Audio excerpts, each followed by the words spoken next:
What's up, everybody, and welcome to Truth with Tara. I'm Tara Simon, and today I have jazz piano enthusiast turned YouTube celebrity Charles Cornell on the show. Charles, thanks so much for joining Oh, me. thanks for having me. That's quite the introduction. I don't know if YouTube celebrity really counts. I think it Doesn't counts. I I don't think feel it like it counts. does. Yeah, never feels like it does. I don't know. I feel like people like maybe Justin Bieber and Taylor Swift are like, okay, yeah, I realize I'm famous. I can't go anywhere. But Right.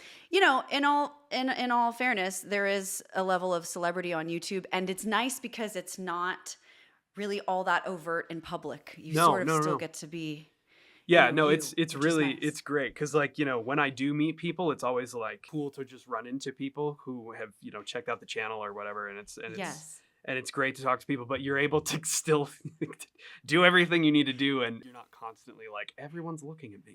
Right. Like I remember when I was on X Factor, actually, it was about a 2 month period afterwards where I was putting broccoli on the conveyor belt, and I was also going to Costco, and people were like following me in the aisles. I'm like, oh my gosh, Yeah, I'm yeah, such an yeah. outgoing person, but this is terrible, actually. But now it's like if the off chance that someone recognizes you in the stores, it's so positive and it's Yeah, so not all the time that it's fun. I 100%. don't know how people do that are celebrities. Like what an awful I'm very life, happy actually. with the level of of people Samesies. occasionally recognizing me. It's fun, but it's Yeah. not overbearing. Yeah.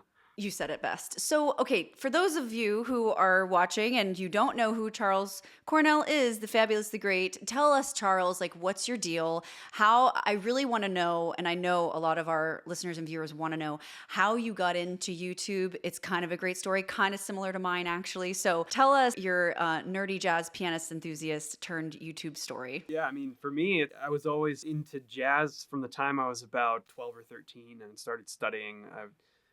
As I was learning piano, in middle school, high school, like I had a classical teacher and I had a jazz teacher, and a Cool. great pianist by the name of Lee Shaw, who passed, oh man, almost 10 years ago now, unfortunately. But Mm. she was an absolute legend, and I feel like she was 80 something when I first met her. I mean, it was one of those Oh, things. Yeah, I mean, she wow. had already had Okay. an illustrious career and had played with everyone, and I was just very lucky to spend the time that I did studying with her. And Mm. that was before going to the Conservatory of Music at Purchase College, which is in Nice. Westchester County, just outside New York. And yeah, that's kind of where I studied jazz, and I did the whole jazz studies program thing. And at the time, it Mm-hmm. kind of just felt like I'm gonna go about this route that people normally do, and finish school and move to the city and play and do the whole thing. And I think it took What'd you hope about to do? sorry. Sorry to interrupt, but what'd you hope to do like when you moved to the big bad? Was it like Yeah. Broadway orchestra, No. instruction, No, in professor? What jazz, would you in want to do? jazz, it's usually like the goal is typically, I would say, like just to play gigs. You know what I mean? Play in clubs and Okay. stuff, and do the whole Okay. club scene and that Blue that sort of Note. thing. Yeah, exactly. Yeah. That type of stuff, and got to play at the Blue Note through school, which was super cool. Nice. I But sang there once. It was oh great. yeah, no, it's a cool spot. It's Yeah. a cool spot. And I think it took 1 year of having friends that were Mm. seniors, seeing them graduate, Oh. and then kind of watching like what the process was after their graduation and what they did. And Mm. it was a little bit of a shock, and I was a little bit like, oh, I don't, That's what you're I don't know if doing. I want that. You know what I mean? Like, I don't know if that's Mm. really for me. This whole idea of, Interesting. going and living in Brooklyn in an apartment with 9 other guys and playing gigs and trying to, work at a deli in the daytime or something. And, Right. of course, everybody finds varying levels of success with trying to go down that route, and people decide they want to do Mm-hmm. different things. And there's so many different avenues that people wind up going down.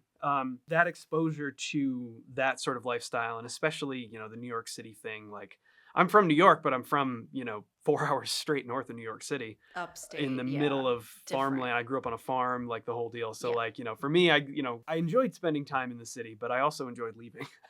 So Sure. so it It's a was it was big kind of difference. obvious right from the get-go. I was like, "Oh, okay. Well, I guess I don't want to do that." So after Mm. college, I just moved, back upstate, and for a number of years, I would say 3 or 4 years, just played gigs. I did exactly what sort of the original thought was to do in New York City, but I just did it in sort of the Saratoga Springs, Lake George region where I'm from. And so for a while, I was just playing gigs, and I built up a private studio teaching students. And at some point, I was like, it would be cool to like build a business. It'd be cool to kind of try to do something with content, with online, media and stuff like that. And so the first thought Mm-hmm. was, let's make content for businesses in my area.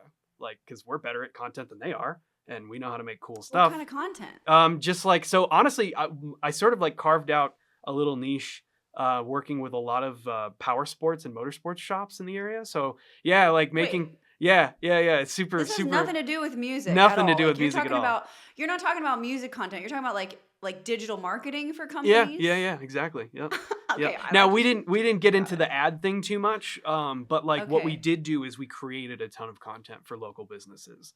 And so yeah, it was like a Wow. lot. Yeah, it was like a lot of like snowmobile shops, and we had a Harley dealership and like that kind of stuff. And because like I'm super into that stuff as well, on kind of Interesting. my other life outside of music, I guess. But so Interesting. yeah, so did Okay. that for a while until we figured out that the location that we were in, being upstate New York, kind of right on the Vermont border, it was like people don't really want to pay for this. You know what I mean? It's not something that like, and I don't even know if maybe they were even getting the value out of it. It was a difficult thing to do. So we were like, well, why don't we go somewhere where there's a better chance of maybe that working? Mm, And we mm-hmm. kind of settled immediately on Denver because it was an easy Mm. choice because like I'm a huge skier.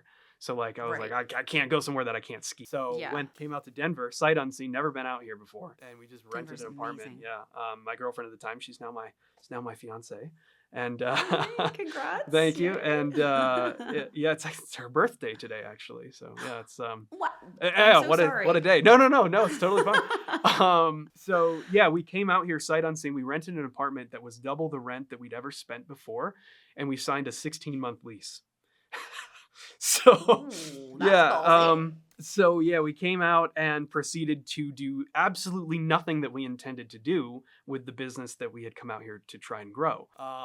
Okay. And in the meantime, I was like, well, I can, teach students, and I'll go out and I'll get gigs, and I'll meet, the players on the scene out here, because there's a great scene here in Denver, especially for jazz and Really stuff. Oh interesting. yeah. It's small. It's Okay. it's not as, of course, not as big as New York, but it's a lot of Yeah. really really great players here. So I Nice. just figured, Okay. I was like, I'll go and just meet people and do that. Mm-hmm. And I think it was about 4 weeks later that I made, some people might know, the Cardi B video. And Oh, and the infamous Cardi B yeah, video. yeah. And so in a matter of about a less than a month almost of moving here, just my whole life just blew up. Everything just changed. So it was Now tell me crazy. about why you made that Cardi B video and how Yeah. many views it got and how long it took you to get the views and all that. I mean, by now the video has probably a couple hundred million views, across platforms, Oh just my everywhere for sure. gosh. Just the number Yeah. of times it's been reposted and shared and all kinds of stuff. Like Right. I don't have like a full view count, but at the time, I mean, it was millions, like within, I don't know, a week or something. Like it like proper blew up. I feel like now Proper. numbers are so different because like TikTok Yes. has kind of like skewed how numbers are. Yeah. But this was really like before TikTok. It was happening at this point, but it wasn't. Yes. It's grown a lot since then.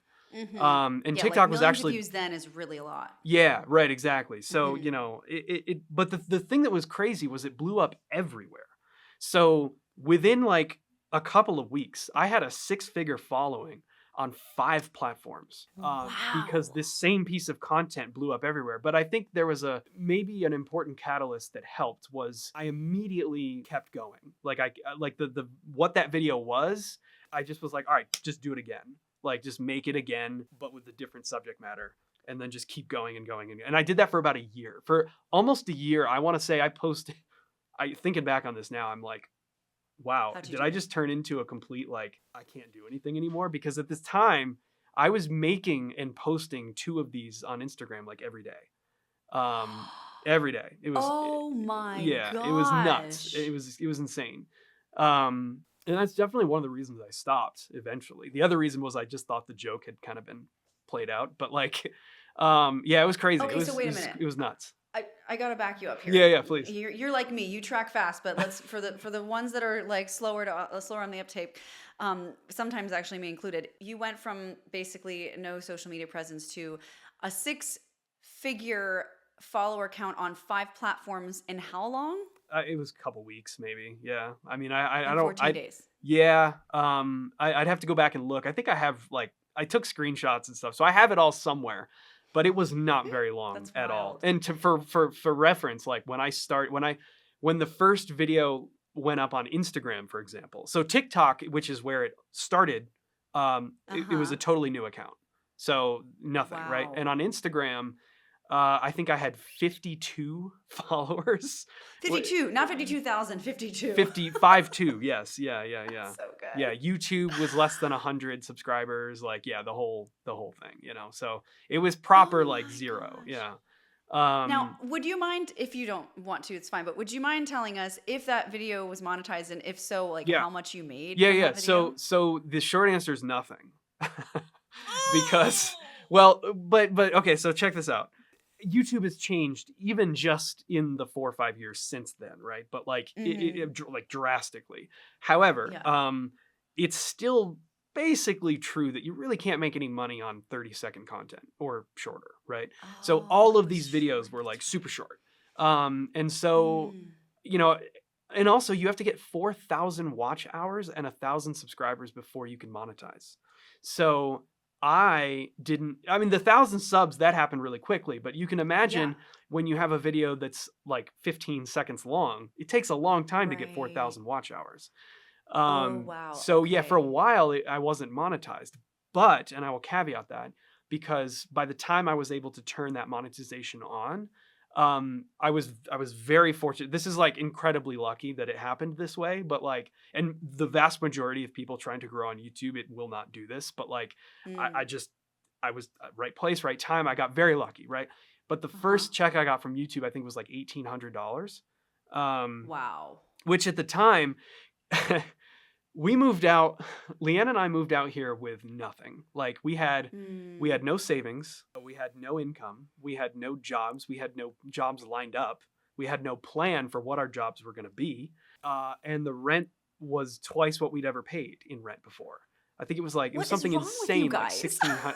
I know. It's like, sounds completely stupid, It but we were just does. like, I was just in my head. I'm like, well, that's X number of students. Like, really, all I need to do, and I know that, like, I can walk into kind of any like piano showroom and just sort of sit down and probably walk out with at least a lead on students or something, like, you know what I mean? So like, You're I was very confident in yourself. well, I mean, it's I've done that before. So Yeah, you've I've been around the block. You turned um that mountain into a molehill, basically. tried to, yeah.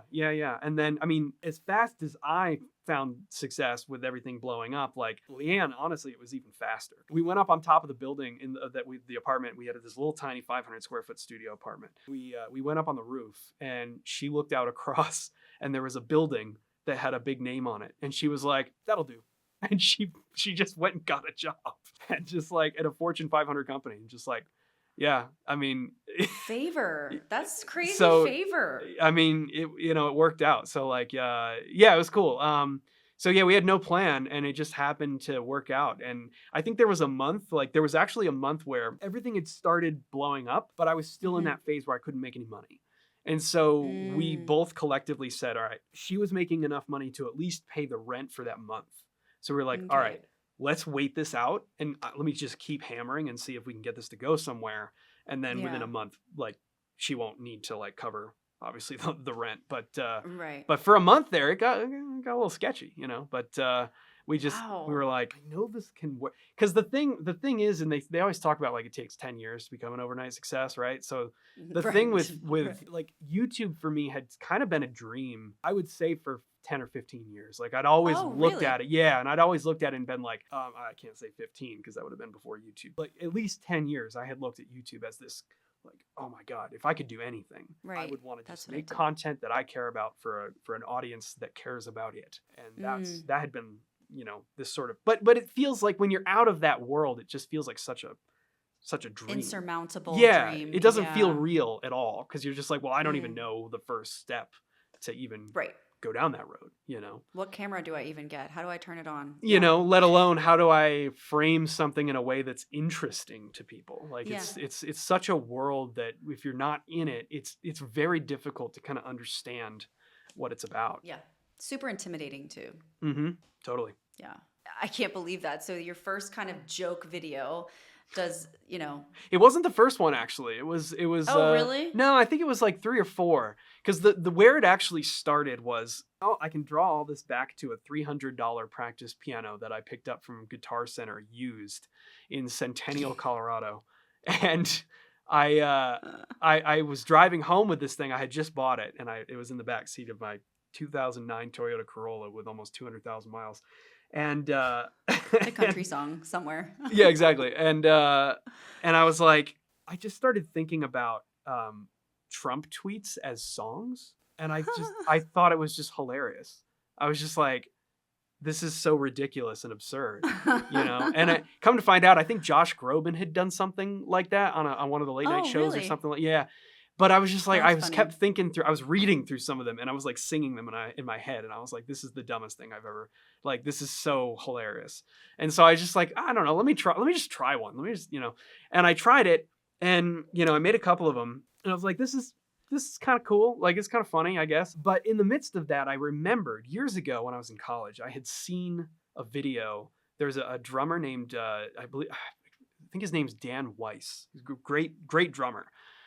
He had Mhm. done this video where he played along with an auctioneer and just like rhythmically just Oh, playing the whole thing with the interesting. auctioneer. And I remember watching this video in college and I was just like, whoa, that's Mind blown. nuts, right? But there was a guitar player who did the same thing, only now adding the notes of speech, right? Because like, as you know, like Mm, even when we speak, you can draw we all that sing. back to a pitch, right? Yep, 100%. So all singing is just a pronunciation of what pitches we're choosing, right? So Mhm. that's really all it is. So like you can figure out what the notes of speech are. Right. And I had remembered seeing this when I was in college, and I thought it was the funniest thing. And I was like, I wonder if I could, like, can I do that? Like, am I capable of pulling that off? So I tried it. Mm. And I think it was the Cardi B video might have been the second or third video of those that I did. And Wow, it blew up. okay. Cardi B retweeted it, and that was kind of what started the whole I was thing. wondering. Yeah, Yeah. and I mean Snoop Yeah. Dogg posted it on his Instagram. Like it was, of course, I thought that was the coolest thing. And if you go to Snoop's Instagram, he posts like 1,000 things a day. Like, yeah. So I was like, oh, okay, well, that's cool, I guess. It doesn't matter. You still made the 1,000 cut. Yeah, right, exactly. So So when did you pivot from those yeah, great like question. 14 videos a day or a week to now? Like when did you decide, okay, this has run its course, and Yeah. then how did you find another blue ocean? So I don't think I found a blue ocean. I think what happened was I basically I knew that I couldn't really build a sustainable business on 30-second content. I was like, this has to Okay. change. This is not going to work because I'm not really making much money. Like, could I survive? Like maybe, but I'll never really get anywhere, right? Okay. And so I was like, I gotta figure out how to make content that's actually like the stuff that YouTube pays for, right? Yeah. Which is longer form. The first indication that I might like have something that people were interested in was I made a video literally just describing how I was making the short funny videos. And that was it. Oh my And God. that A and how that to. video Okay. went viral, right? So I was like, "Oh, well, I can talk about music theory and piano and stuff till I'm blue in the face. Like I love talking about that stuff. And I can talk about like how stuff's constructed and like all kinds of popular things, whether it's pop Right. music, video games, movies, like whatever. I can tell people how this stuff is all built. And if they're interested in that, and if Hmm. they have a curiosity about that and they want to watch that, well, okay, that's cool. I'm happy to do it. Yeah. So Right. it was really like that video getting like over 1 million views was just like how I turned Cardi B into meme music was kind of like the premise. And I just described from a music theory perspective what I was doing. That's so interesting. Yeah, and like that was the indicator. I was like, oh, People care. interesting. Okay. So I just Mhm. tested like going further down that road. And now here I am 4 years later and I'm talking about movie scores and video games and all kinds of stuff. So yeah. Yeah, because the sky's truly the limit on that theoretical analysis of the guts of what makes something great. And I think even honestly for non-musicians and non-singers to have that curtain pulled back is fascinating. Yeah. I have a lot of people on my channel who are like in the comments, I can't carry a tune in a bucket, but I sure love the way you break down those vocals. And it's like, My entire comment section is like that, except like I have no idea what he's talking about, but I like the enthusiasm, you know? that's even better. Yeah. You're completely gibberish to me, but it's super cool. Yeah. That's so Yeah. funny. Yeah. And I love how, what you said is also how I feel like you've been probably training for this unintentionally your whole life, and you would do it for free, and you do, like, during the day anyway, to friends. Like, if you get around, jazz nerds, you talk about this stuff anyway. It's like your sweet spot. You just happen to be doing it on camera and like editing it and putting it out there for other people to see, which is just so, if I could say anything to people listening to and watching this, it would be like, what would you do for free? And find a way to like make a living doing that. What's your sweet spot? Like, that's really truly what you're designed to do. Now the rub is finding a way to do that where you make people care about it. Like, you make others care. You find a way to monetize it. Because something about you I find very unique and interesting, Charles, is you're really an entrepreneur at heart. You just happen to be a musician too.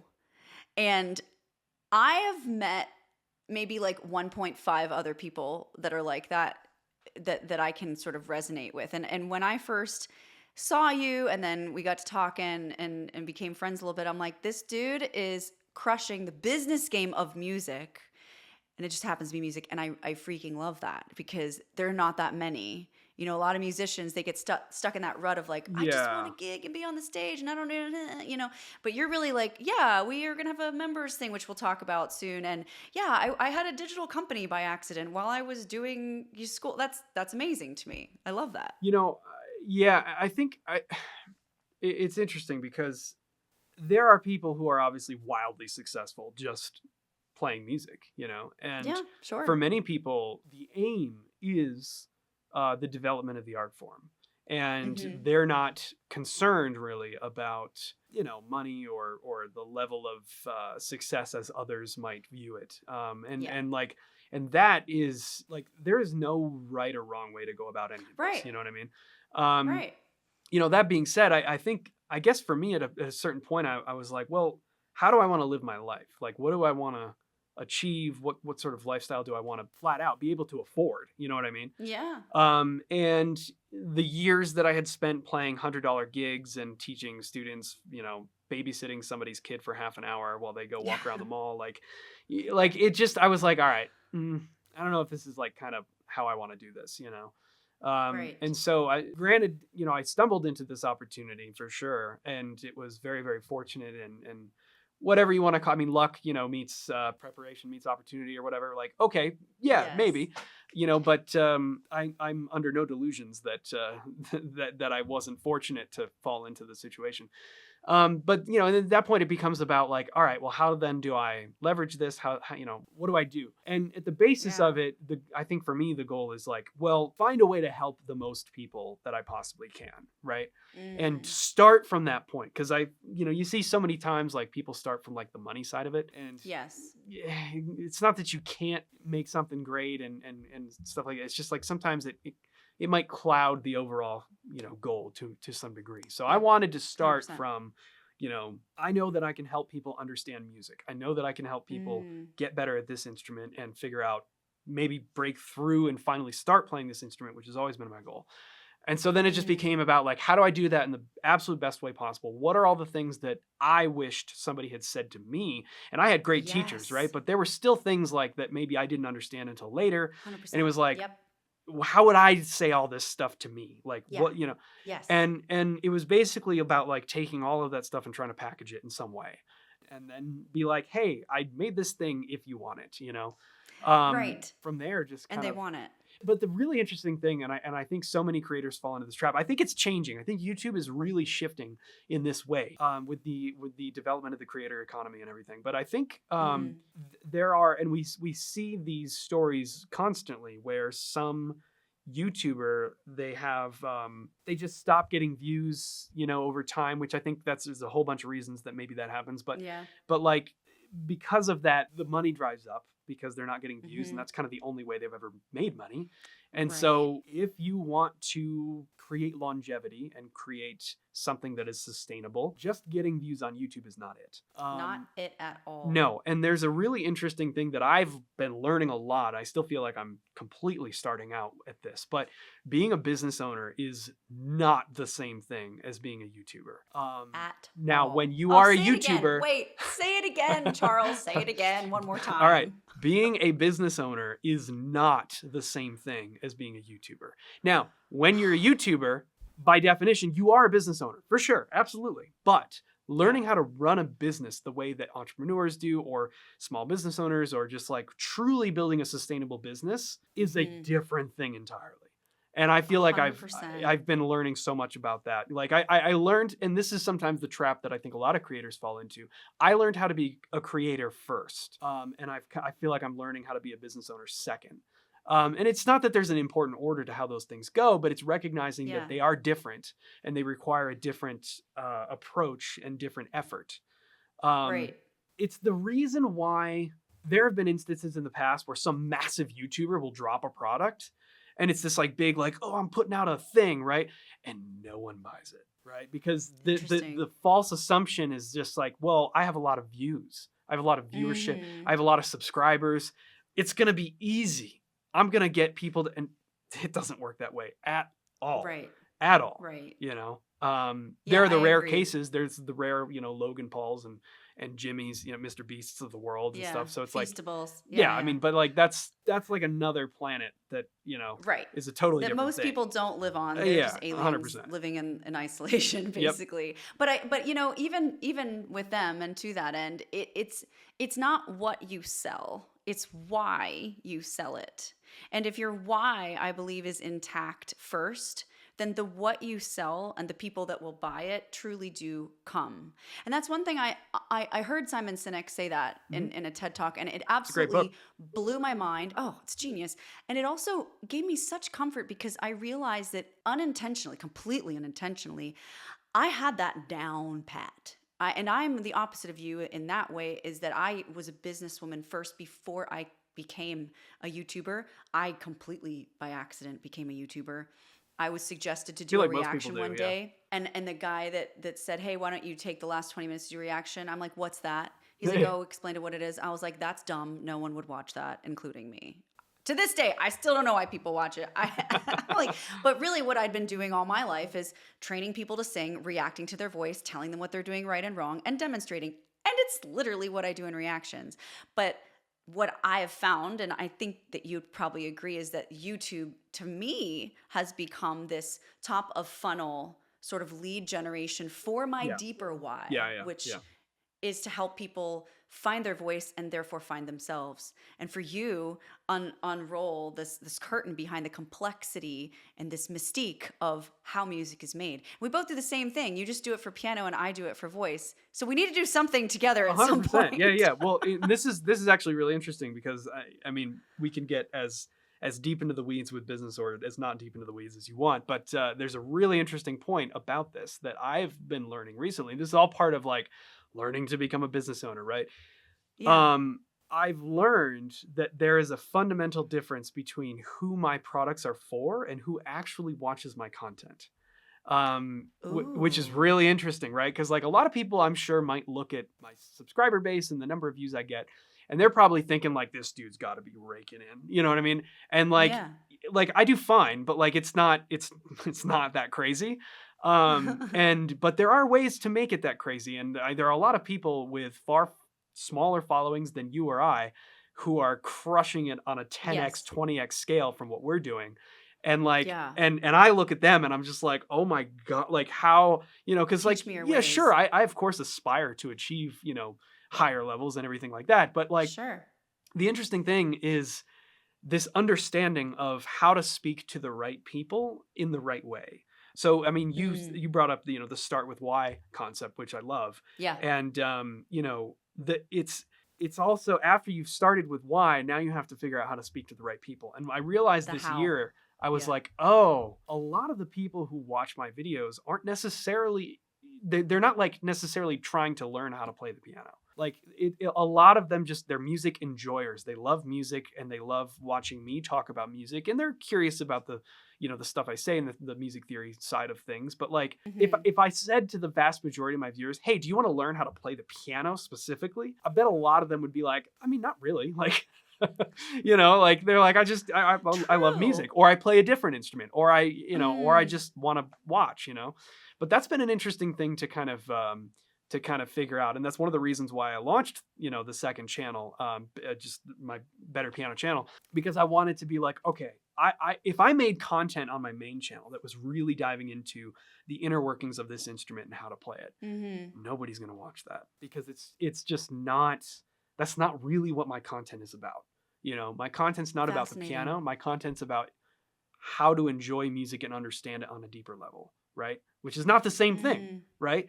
So that's why I was like, okay, well, I want a place where I can make stuff that's a lot more, you know, focused, where it's like, hey, all of you people that are here, if you want to dive into this further in regards to this instrument, check this out, because this is where we talk more about that. And so Can I that, stop you right there yeah, and yeah, ask you a of question course, of course. logistically? Because I think a lot of people, and YouTubers included, would wanna know the answer to this question. Why not just post it on your one channel? Because some people would argue, like, well, that's diluting your followers. The people that want to watch that watch it, and the people that don't want to watch it don't. Why start a second channel? What's Okay, your so I got logic some great there? advice from Sam, from Wendover Productions. He had some really great advice, because if anybody knows Sam and Wendover, or if you're familiar with jet lag, these are projects that he's worked on in the last year or two that have just absolutely, blown up. And of course, Wendover's been Mm-hmm. huge for years. Right.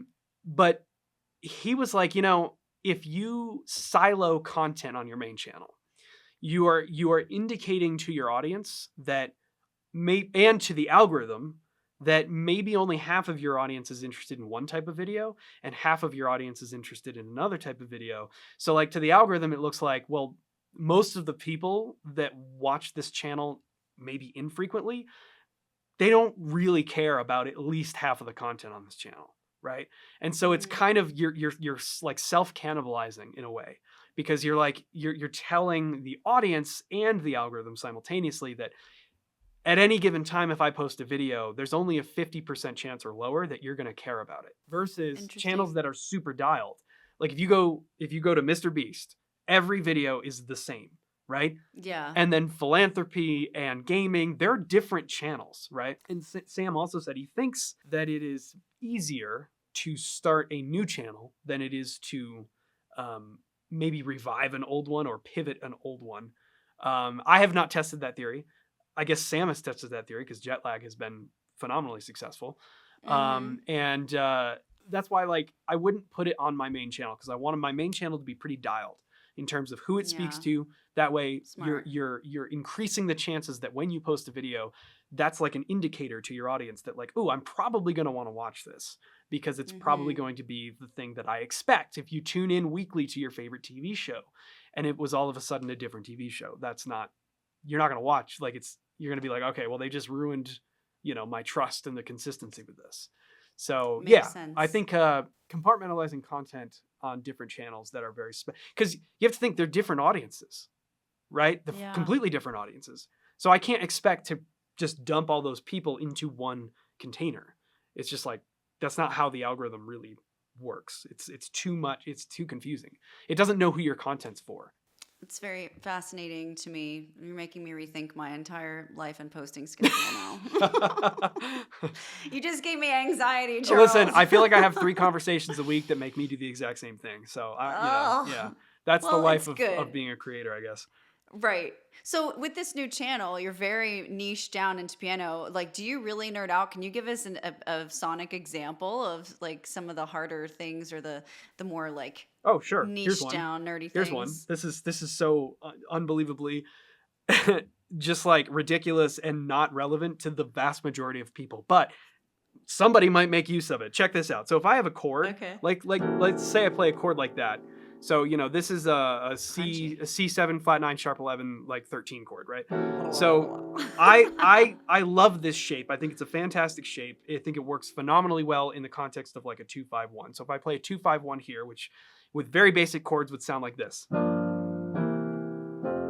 right? That's just a 2-5-1. But I can develop that into something more interesting. Maybe my 2 can sound like that, which has a lot more color, has a lot more to it. And then I can get this crunch out of the 5 and then resolve it to something even more colorful, more interesting. So if I have this, maybe I even delay the resolution, right? So, but let's look at this chord, for example. Yeah. I want to know how to play this chord in every key to the point where I can use it anywhere on demand at any time, totally comfortably, right? If I'm in B flat, if I'm in E flat, like how do you program something like that into your hands, into your playing so that you can pull it out anytime, anywhere? There's a great exercise that my jazz teacher, Lee Shaw, who I mentioned earlier, that she taught me when I was younger. And basically what it does is it forces you, because if I just say to you, play this and just move it up the scale, right? You can do that kind of easily because all I'm doing is moving every note a half step at a time. Or even if I did it in whole steps, like it's not that hard, right? So you're getting a little harder. But point is we're moving consistently. Now, here's what you can do. If you want to throw sort of like a whole, just make it a lot harder and remove your ability to rely on that consistent motion. Yeah. Throw it up an octave, then back down, and then move, right? So it sounds like this.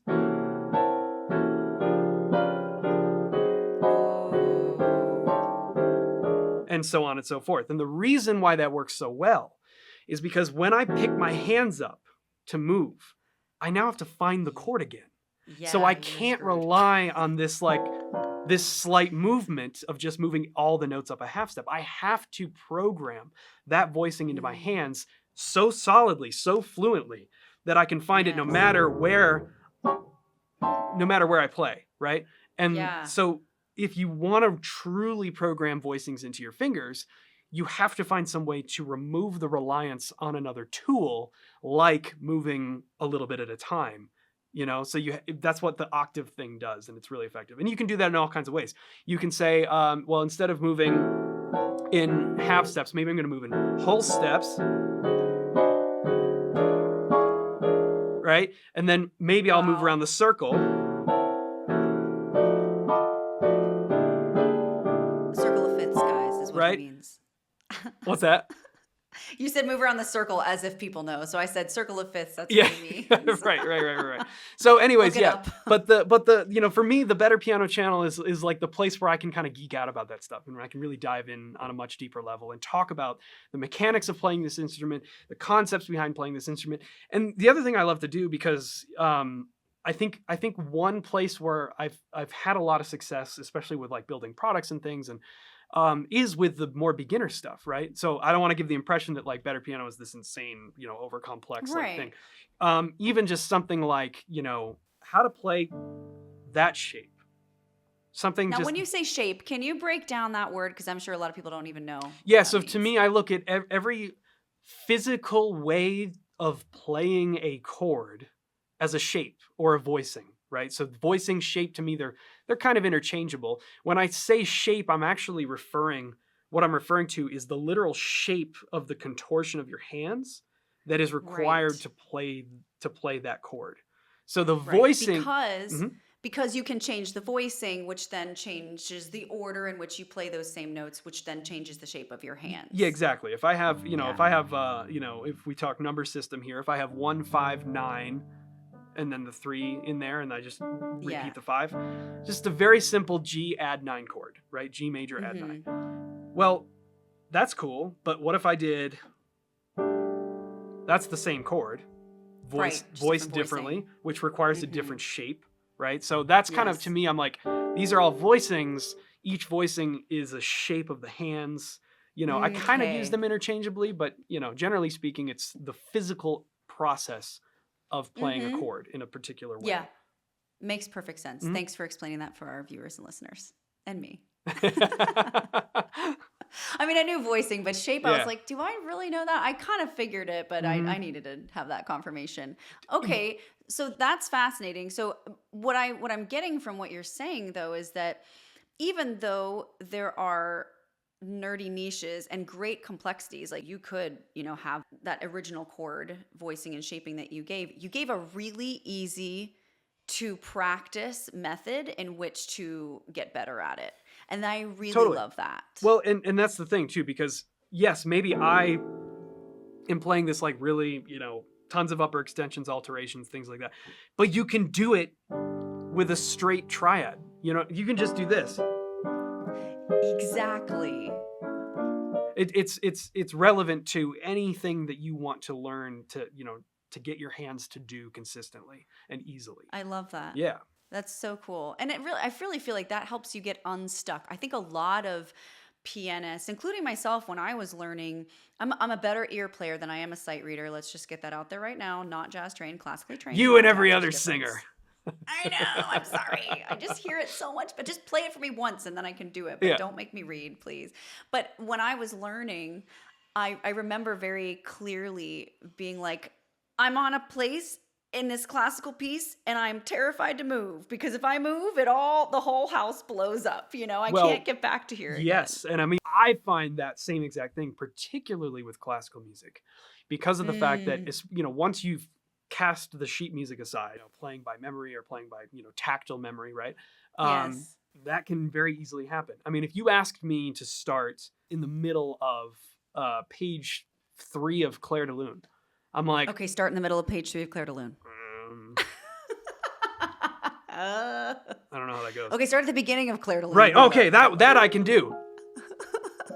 And my fingers will just do it because and they'll just they go. And then you can get to page 3 of Clair de Lune. Yeah, or like or what was that? But what is that thing from what is that? Rhapsody in Blue, right?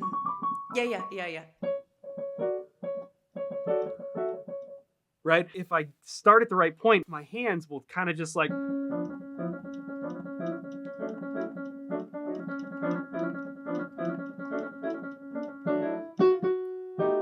forget how it goes, right? Woo! But then you have Yeah.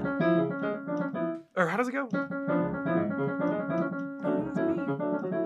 Totally messy, but like they're the things that are That's programmed so into your good. hands that Right. if, my hands are like ice right now for some Sheer reason. muscle memory. Yeah, exactly. Like you can, but the weirdest thing is like if you try to start in the middle of it, it throws the whole thing off because your body has developed this process of I understand this motion from beginning to end, right? Yes. If you were to say like get on the bike, has someone ever handed you a bike like you got on it and then tried to go from like someone holding it? You know what I mean? Right. Like that would be And your such a feet aren't even weird on the thing pedals. because we're so used Yeah. to the idea of push, leg over, like now we're going. That Pedal, whole pedal, thing is like a programmed movement, but it's multiple Yeah. movements altogether, right? Where if you try to cut that Right. up into the middle and start randomly at a point within it, your body's Yeah. going to be like, wait, okay, hold on.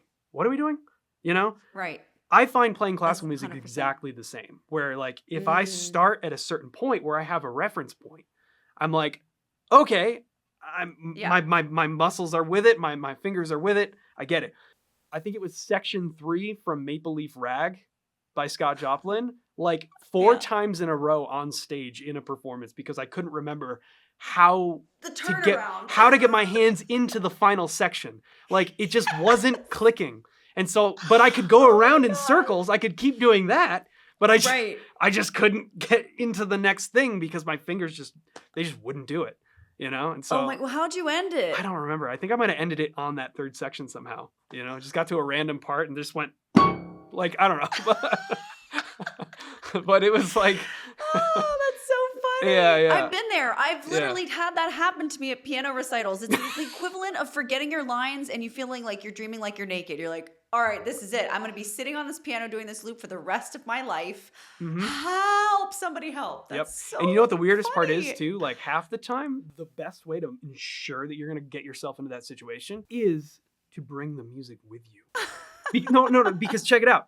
There have been times when I'm like, I know this, right? But then I go in my mind, I'm like, well, maybe bring the music just in case. Right. Bad idea. Fail safe. Bad idea. Yeah. Yeah, because then your It's brain is true. like, you start second guessing yourself. You're like, wait, should I look up? Should I not? Should I? What should I do? Yes. You know? Right. And You when you can, look up, you're not mhm, used to looking up. And so then you've lost your place. yep. And then you start playing what you're not. Oh, yes. That's a Yeah, slippery you just slope. got to trust yourself. You just got to trust it. I haven't talked piano like this with someone in like, I don't know. I'm not even going to say how many years. It's been a long time. Okay. Tell me this, Charles. When you're on your main channel, when you're going through like content selection for your main channel, walk me through that process. Yeah. And how do you know when far is too far, you know, and depth is too in depth? Well, step number one is cry. Okay. Because Noted. that's like literally, so the bane of my existence is ideas for the main channel. That's just like, Okay. you know what I mean? Because there is so much music. Here's the problem too. Like, I find things that I feel I have something to share, and that I have something to tell people, that I can share my enthusiasm for music in a way that might help them become more interested in going further down that road. Okay. However, there's a lot of stuff out there that I Yeah. either have just nothing to say about, or I'm just like, honestly, this kind of sucks. I don't inherently like love all music. I love all music. I love the existence of all music, but there's music out there that I don't like, for sure. It's just the way Right. that anyone has music that they don't Sure. like. I'm going to give you an exclusive here. You ready for this? I'm leaning in. It's not that serious. A world that I have not touched, and a world that I'm scared to ever touch, is K-pop, because Why? couple things. First of all, I do not understand the fan bases, right? I don't understand that culture inherently. So like, it doesn't seem like there's really much room for criticism amongst really passionate fan bases, which I don't blame them for that. It's just like, I don't know Valid. what the culture is around that stuff. Like, I don't know how to talk about it in a way that won't incite just like a fan base just coming down on me for, if I'm just like, oh yeah, this is like, I mean, it's fine, but like, what if this was this? Or there's things you Right. can't say. I don't know what those things are, because I don't understand really K-pop at all. Now, that being said, Makes sense. there's K-pop that people have sent me where I'm like, that's cool. Like, there's some cool stuff. Like, there's definitely stuff out there. Yeah, for sure. Definitely. Now, is a lot of it stuff that I'm just like, yeah. Well, it's heart and soul, 1-3-5 chords, most of it. I mean, K-pop is the poppiest, most bubblegummist of popists. It can be. It can be. Now, there is stuff out there that goes deeper, for sure. And there's stuff out there with I'd love to hear it. Yeah, there's stuff out there that definitely has some really cool harmony. I can't think of any off the top of my head, but a lot of it, a lot of it is stuff that I'm just like, I don't know. I don't really have much to say. It's like, Yeah, fine. like what really can you talk about? And I with think that too, from my theory? perspective, and this is something that I feel like my core audience really gets this and really understands this. But if you were just somebody who didn't know me, who happened to see a video, I'm not sure how they're assessing my assessment of a piece of music, because some of the things that are extremely important to people's enjoyment of music are lyrics, story behind the musicians, what Yep. they're all about as people, right? And for me, it's like, I don't care about any of that. Show me the melody, the chords, the rhythm. Is there anything cool going on? If there is, Yeah. sick. I can tell you how it's broken down. I can tell you Yeah. what makes it cool. If there's not, I'm probably just not going to be that interested. Yeah, you're an analytical technician for sure. Yeah, well, and that's sometimes like the curse of like how musicians listen to music, right? Because it's just, Yep. you can't enjoy it. You're too busy well, breaking it down. in some, I think in the best ways, it raises the enjoyment level to an insane degree. But in other ways, it kills your ability to enjoy. I've had to untrain the jazz elitism, like when I was younger, especially like high school age and then into college, like, dude, I was insufferable. Like insufferable. Because You know like what? I can see that about you. because like I can totally see that. Like, oh, it's only high art. Like, I yeah. can see it. Well, but I was genuinely in this phase of my life where I was like, if it's not jazz, it's inherently not as good, because I Wow. had this assessment of like complexity equals quality, which is completely untrue, right? Ooh, So so good. yeah, right. And like now, honestly, the channel has really been like a great lesson for me. In the midst of trying to teach people about music, I've also learned a ton about myself and what I like. My whole channel is finding cool stuff to talk about in places where sometimes you expect it, but sometimes you don't expect it. And those are the moments where I've like gone, wow, like this is great. And I never would have listened to this type of stuff. I never would have accepted that there is inherent value in this stuff. So cool. Yeah, I and love that openness about that. Thanks for being well, transparent. it's taken a while. I still feel like, I'm definitely still learning, but yeah, but you know what? It makes the world so much more interesting, because I feel like Yeah. I feel like I can listen to any music now and find something Right. in it that's cool, you know. And Sure. I would say it's more rare that there's nothing. It certainly Mm. happens. Like there's music out there that just I don't know, it's just not my thing. And like I won't Fair. inherently say that it sucks, but there's just plenty of music out there that I just don't care about. But like, Right. you know, there's so much more that I think I am interested that I never would have been. That's so cool. It is cool. It's fun. Charles, one thing real quick. You seem like a guy who, you know, you walk through open doors. If something works, you say yes and you continue doing that thing, right? You're also a forward thinker and you're a great entrepreneurial mind, I can tell. I know that you've thought about this question. So, you know, you've got this empire that you're building for yourself now, and you've got your sights set on things that sort of make YouTube a top of funnel, if you will, for these other ventures. Like, where do you plan on being in 3 to 5 years from now? Like, if the sky's the limit and nothing's holding you back? It's a great question. Ultimately, I want to get to a point where me posting content on YouTube is not for money, meaning like Okay. I don't need it necessarily as top of funnel. Okay. Because I have other. What does that things. mean? So Because you're like doing ads, or yeah, like, because explain. either I've figured out, you know, the ad game. I've got a lot of friends that are really good at running ads, and like it's a world Okay. that I'm just not in right now. I'm just tough. not. It's very Yeah. hard, and I'm not familiar with Yeah. it, and like, you know. Mm-hmm. So, but I feel like there's so much to learn and so many ways to get better in understanding how to better provide value, and then also structure, you know, how you build your whole ecosystem in a way that helps people understand what you're trying to do for them, you know. And so that's like a whole thing where I feel like I'm just at the starting line of like learning all that. But there are plenty of examples, and we've talked about them, of like people who have gotten that right, who have unlocked insane potential, right? And so it's like, if I could figure out some of those things, figure out, you know, there's so many arms to it. There's the ads, there's email marketing, and there's like a whole bunch of stuff that are ways that you can sort of deliver value to people and help them understand, like I said, help them understand what you're trying to do for them, and help them get better, right? And so I think the ideal situation would be I don't have to make YouTube videos. That would be, I would love that, because what it would mean is that the YouTube videos that I would then make would be purely based on, I have to tell you guys about this because I'm so stoked. You know what I mean? It's not to say that I don't do that now.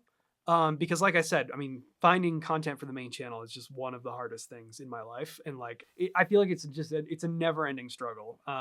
It's feeding the fat kid. Yeah. I feel it. I feel the Yeah, pressure. yeah. It's never full. Totally. 100%, you know? And so like, if I was worrying less about that, it would just be better for me. like it's just overall. And you know, your mental health. And I think it would make the content better, you know, because I don't foresee myself ever not making videos for people in some way, shape, or form. It's just like, it's something I love to do. I love being on camera. I love like sharing the things that I, you know, encounter and see, and figuring out ways that I can do that. I mean, and then I'd probably be experimenting with a lot of other things. I'd be talking about cars a hell of a lot more, that's for sure. And like, I'd be talking about like, you know, all the other stuff in my life that I'm just super into. And just sharing things, you know. But yeah, I think the ideal situation would be like, have reached a point that I don't live or die by the views a video gets in a given week. Got it. You know, then that's really great. That's really it. So not necessarily financial freedom, but view freedom.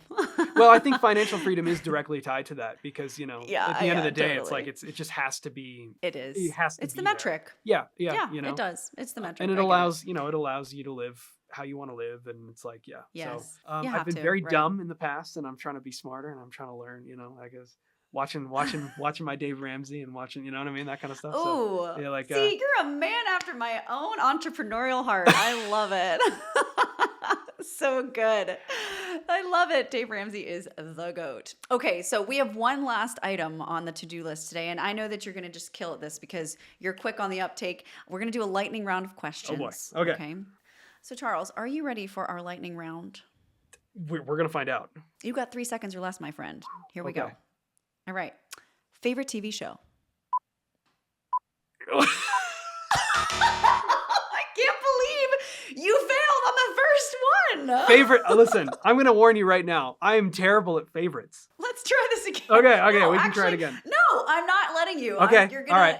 You've ruined the first one. Now you do. Okay, but what is it anyway? What is your favorite TV show? If I had to pick one, I don't know. I loved The West Wing. Okay. Was that so hard? It was pretty hard, actually, yeah. I don't know. Sweaty palms. Yeah, Okay, here we go. okay. Collect yourself. All right. It's another favorite, I'm sorry Oh to no. say. Okay. Favorite season of the year? Summer. That was quick. Yeah. Much better. You Yeah. see, such a quick study. All right. Come on, that's easy. Is it really? Hell yeah, of course it is. You're a skier. Understood. But I don't know. I like being warm. I like being warm. Who doesn't? I Yeah. love to be warm. I like driving It around puts in a me in a convertible literal being warm. bad It's mood great. when I'm cold. Yep. Oh, okay, because you're a car guy. Yeah, makes sense. All right. All right. If you could have coffee with anyone dead or alive, who would it be and what would you ask them? This is like like it's so past. okay. already. I don't drink coffee. Okay, no, I don't know. Tea. Oh, see, what did you get me into? What are we doing? Hold on. I've never had someone have I've such never a, thought like, about this question existential ever. crisis. I've never thought about that. Like that. Okay, Most so people haven't. but having coffee with somebody implies that like there's burning questions that you want to ask a specific individual, right? I'm a like, question. who do I want to? I don't know. Okay, let's go in the music world. How about Okay. Oscar Peterson? He's my guy. Okay. And what That's- would you ask, dear Oscar, your guy? I love that this is so hard for you. You know what? You're too smart. I That's your think I would just. problem. I think I would just want to mostly. You know what? It wouldn't be a question about how do you play X, Y, or Z. It would be more trying to understand like how his just overall mentality about life and the world had it affected the way that he developed a style and like how he plays the instrument. Because Cool. I can go transcribe everything he's ever played and learn how to do this stuff. Like that's not Right. I mean, it's very hard technically, but it's not hard theoretically to do, right? I think Right. it's much more difficult to understand where does a style come from? Like what influences a person to get them to just become them? Create that. Yeah, yeah. Fascinating. I Yeah. think a lot of singers want to know that too. Probably, yeah. Their yeah. vocals. Yeah. It's very interesting. Okay. Good job. Oh, boy. I feel like I need to give you a cookie each time because it's like it would so help. hard for you. It would help. Okay. That's another favorite. I'm sorry. Oh god. Charles, what's your favorite food? Steak. Okay. Good job. Easy. Good job. That one's easy. Okay. What's your guilty pleasure?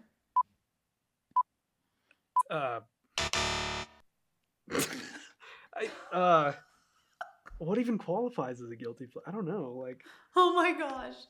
guilty You pleasure should is have been like an engineer. it's like well my dad is an engineer. Makes perfect sense. I know, right? Bad food? I don't know. Like I don't know. Wait, it implies it's something that you really enjoy that you don't want other people to know you enjoy. Is that right? Sure. You've never had to Yeah. define what a guilty pleasure is. Just say it. I feel guilt. Here, finish the sentence. I feel guilty that I love. I don't know that I feel guilty about liking anything. It's such a cop-out answer, but like, wait. I don't know. What's yours? I could name so many right Really? now. Pizza. But wait a minute. Hold on. So that's not something you feel guilty about liking. It's something you feel Netflix. Really? Yes, I have no time to watch Netflix. So when I watch it, I'm like, this is so bad. I could be doing 10,000 other things right Okay. now. But I'm watching this. All right. So then, total okay. guilty pleasure. Well, then in that case, I will go down the route of the thing that I waste the most time on, which is ironic. Oh, wow. They love you for saying that right now. I know, but you know what? It's like it just consume because I am an avid consumer of content. I think it's one of the things that's important about trying to like, be a good creator is like It's true. you have to follow the you have to understand what's going on the platform, what things are changing, how you're going to, Yeah. adapt and stuff. And so, I mean, I watch a lot And you know what's of worse? YouTube. You know what's worse is that you can justify it. And you're like, well, I'm doing recon. I'm a YouTuber. Well, okay. All right, fine. Guilty pleasure, golf YouTube. That's my Oh, current yeah. that's my current guilty That's pleasure. not helping your Because channel at every all. single one of their videos, if you go and you like watch like Good or something, like every single video is like an hour long, and because it's a round, they're filming a round, and like I will sit Yeah. there and I'll watch because it's great. It's great. Okay. It's good content. I don't know. I waste all my They've time hooked watching you. golf YouTube. Yep. There you go. That's a relevant Or guilty car pleasure. reviews. Golf YouTube and car reviews. also. There you go. It's sort of a breakdown though, so I don't know. It's got a little bit of similarity. That's to right. your I'm learning breakdown how other thing. industries handle their breakdown content. Exactly. One could justify. I am the Yes. ultimate rationalizer, so. Okay. All right. I'm interested to hear what your answer is to this question. Okay. I have a feeling I know. Okay. Is it better to ask for permission or beg for forgiveness? Beg for forgiveness. Come on. My guy. Yeah. Like, my what are guy. you doing? Like, you can't. Absolutely. Everyone's going to tell you no. Everyone's going to be like, shouldn't do that. Thank you. And then you do it. Just do it. And it fails. And they go, see, I told you. And then you do it again. And they go, see, I told you. Why won't you just do what I'm telling you to do? And then finally it works and everyone shuts up. Right. Or they don't, in which case, screw them. Exactly. Who cares? Right. All the way to the bank, baby. Yep. All right. What are you really curious about? That's the question. Did I stutter? Okay. I have an answer for this. You're not going to like it. No, you might like it. I don't know. I'm curious about, and I'm going to make a video about this. This is an exclusive preview. Okay. Why? You have no idea what's coming next, I promise. I'm curious about why the firing order of different numbers of cylinders in an engine create a specific musical interval with 100% consistency.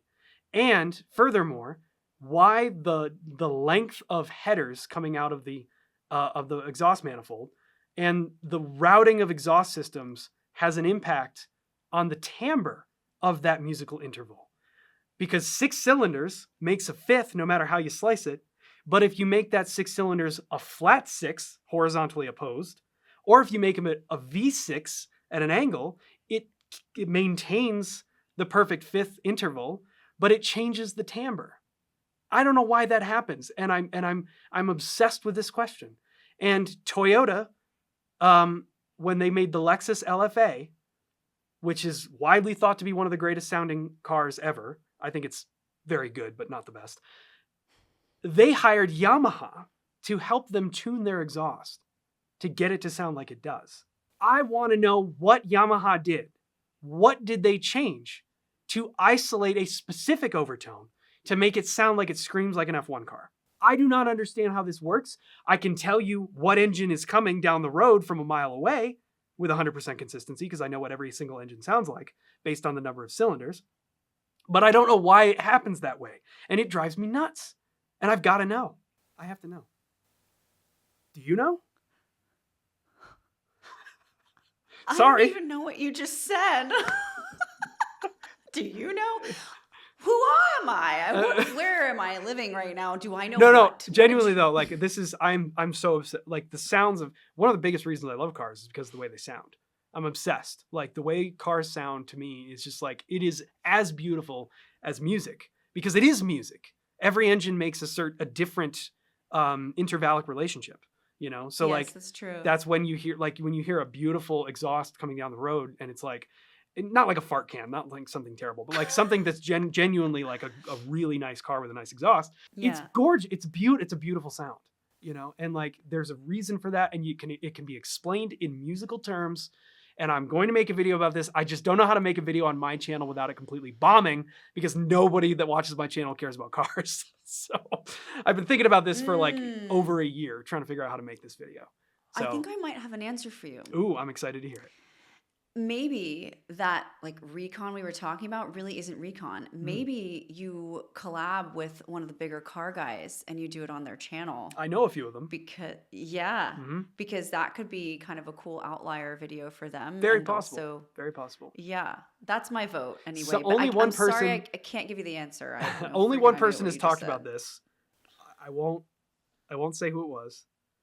Okay. And he got it completely wrong. Oh, and Completely I was wrong. about to make you name the name, but I won't. No. Do that now. No. And I love this guy's love his content. He's great. Yeah. But this one thing he just got completely wrong. And he found out about it indirectly because of me. But like I don't know where in the line of communication something fell apart. But yeah. But it's. Well, when you make this video, I want to know because I A, need to know what the heck you just said, and B, I also now need to hear it explained. Okay, we have a couple more. Okay. This one's funny. If you, Charles, had to be a Disney character, what character would you be? uh, um, mm. See, when you said Disney, my first thought went to like, Mickey, Goofy, Donald Duck, like, but you mean Disney just in general. Why does every question need a qualifier with you? I don't know. Listen, I told you I was bad at favorites. Wow, like this isn't even a favorite though. This is like, It hey, kind of is. if Like, you could be anything, what would it be? Like, this is supposed to be fun. You're breaking a sweat over there. I am. I don't know. Goofy seems happy about everything and people love him. So I don't know. Fine, you're Goofy. Because are we talking You're about Star not. Wars Disney? Are we talking about, Lucasfilm Disney? Oh Are we my talking gosh. about You know Disney what? Plus? Charles, Are we talking about? What I'm are we talking sorry about? I asked. I'm so sorry I asked. I know you are. Okay, if someone took your phone right now, okay? If I took your phone right now, Yeah. what would be your most highly Googled topic Ooh. right now? The current market for Porsche 911 GT3s. Okay. How far off am I from finally You're being not. able to afford? I'm pretty far. Pretty far. I feel like if you launch betterpiano.com, you'll have it in no time. One day, I have to pay for my life first, but Yeah. Well, we'll get there. We'll get there one day. It's a good choice of a car, though. I am partial to Porsche. I do It's like them. it's cliche, but I just don't care because like I just don't care. you know what I mean? Like there's just some in my life there's things that I'd like to own. I'd love to at some point own a Lamborghini Huracan just because as a kid growing up that was always like the poster car, Then when I kind of grew up a little bit and became an adult, that's when you realize Porsche is like where it's at. And It is. I just had some friends that amazing guitarist by the name of Misha Mansour. He started the band Periphery, which is in the prog metal space. They're huge in that space, but that Interesting. space itself is like suffers from similar problems to jazz, where it's like it's a really niche thing, right? Niche, But yeah, he's totally. widely known in his in that space. But anyways, he's also a car guy. We met, and we're both musicians whose relationship is entirely predicated on cars. So we never talk about music ever. That's great. Yeah. You need that. But he has a 911 GT3, and so it was when I saw him get that car, I was like, whoa, that's what they look like now. Because I was thinking, years ago I was never super into 911s, and then I drove it, and I was like, Yeah, that's the thing. okay, I'm sold. Okay, I get it. I'm now. sold. Yeah. Right. So, yeah. Yeah. But okay, last question, Charles. Yeah. You're doing not good. better. That's okay. Well, you don't have to sugarcoat it. It's fine. All right. I didn't practice last really week. Sucking wind, but it's now all right. you're redeeming yourself. Okay, last question. You're dropped into a city, and besides your cell phone, what is the one thing you must have? Money? I mean, Yeah. what else do I need? I guess like I mean, one could say that you have your phone for A Apple coat? Pay, but I don't know. I mean, I feel like if you got your cell phone, like I didn't say it was cold. that's true. Yeah. I mean, You're if assuming it's cold. I'm gonna be in the middle of the city, I I guess money I is gotta. a good answer. Yeah, I gotta pay Money's to fair. get around, right? Like, Right. or whatever I'm I gonna think that's do. a very practical answer. Whether I want to Yeah. get an Uber or ride the subway or like something, I mean, I gotta pay for it. Indeed. There are no free lunches, Charles. No, there are not. Oh my gosh. So, Charles, you've been such a treat. And Aside you've from been being just this worst wealth of knowledge. lightning round ever, Yeah, I forgive you for that. It's Yeah. okay. We will we'll work on that. yeah, I might have some new ones for you next time.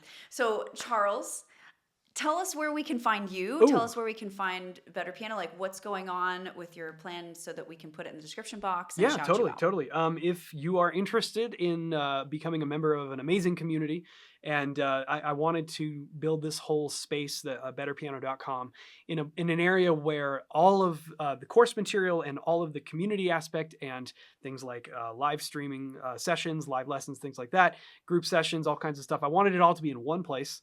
And so that's why we built betterpiano.com. And if you want to learn piano, you want to become a part of a great piano and music theory centric community, share music, share your own music, share music you're listening to, and just kind of be able to chat with fellow students and musicians who are all have everybody's got similar goals of getting better at music and getting better at this instrument. If you want to do that, betterpiano.com is the place to do it. And if you want to check out any of my content, I'm on YouTube. You can find me. You can find me pretty easily. Absolutely. And guys, Charles and I are definitely, we don't know what yet, but we're definitely going to be doing something 1000%. businessy Absolutely. I mean, it just makes so much sense. So if and when we do, that'll also be in the description box. Check it out and see what mischief we've been up to. Charles, you're such a treat. You're so smart. I just Oh, love feeling like I'm the dumbest person in the room with you oh, because it's geez, no. true.